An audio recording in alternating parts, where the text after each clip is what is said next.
আজকের 90 ফর্মুলা জানাবে, 90 degree এলবোর formula. ঠিক আছে, এই হলো 150, এই হলো 150, 150 বাই 150, 150 বাই 150 দাগ মেরে লাইনটা টানা হয়ে গেল 150 বাই 150, 150 বাই 150 সাইড থেকে 50 করে ছাড়তে হয়। 50 করে ছাড়ার পর আর এখানে হচ্ছে 1 সেন্টি বা 1 সেন্টি একটা কোণেতে দাগ তোলা হলো। দাগ তোলার পরে তারপর এখান থেকে ধরে রেডিয়াসটা ঘোরানো হলো। রেডিয়াস এরকম করে রেডিয়াস ঘুরে নিলে, রেডিয়াস একদম আরামসে ভালো করে ঘুরে নিলে মানে গোল করে সুন্দর করে হয়ে গেল। রেডিয়াসটা ঘোরানো হয়ে গেল। রেডিয়াসটা ঘোরাবার পরে 300 বাই কত, 300 বাই 150, 90 এলবো।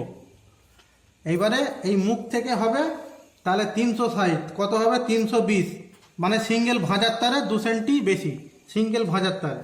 এবার এখানে দাগ মারা হলো এই মুখ থেকে, এই মুখ থেকে, এই মুখ থেকে এখানে দাগ মারা হলো 320, এই মুখ থেকে এখানে দাগ মারা হলো 320।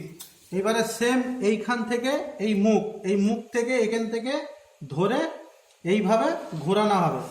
ঠিক আছে, এইভাবে ঘোরানো হবে, দাগ উঠে গেল।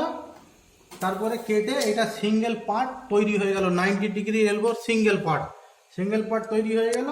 তারপরে এর পিঠের যে মালটা এইভাবে মেজারমেন্ট দিয়ে তোলা হবে, এইভাবে মেজারমেন্ট করে তোলা হবে। কত হচ্ছে, কত হলো, এই পিঠের মালটা লাগছে কত, 740। তাহলে এখান থেকে একটা সুতা পিসে ভাজার মালটা অ্যাড করে 740 তোলা হলো। আর এইটা পেটের মালটা এইভাবে মেজারমেন্ট তোলা হবে, এইভাবে মেজারমেন্ট তোলা হবে। কত হলো, 245। তাহলে সেই হিসেবে মেজারমেন্ট করা হবে।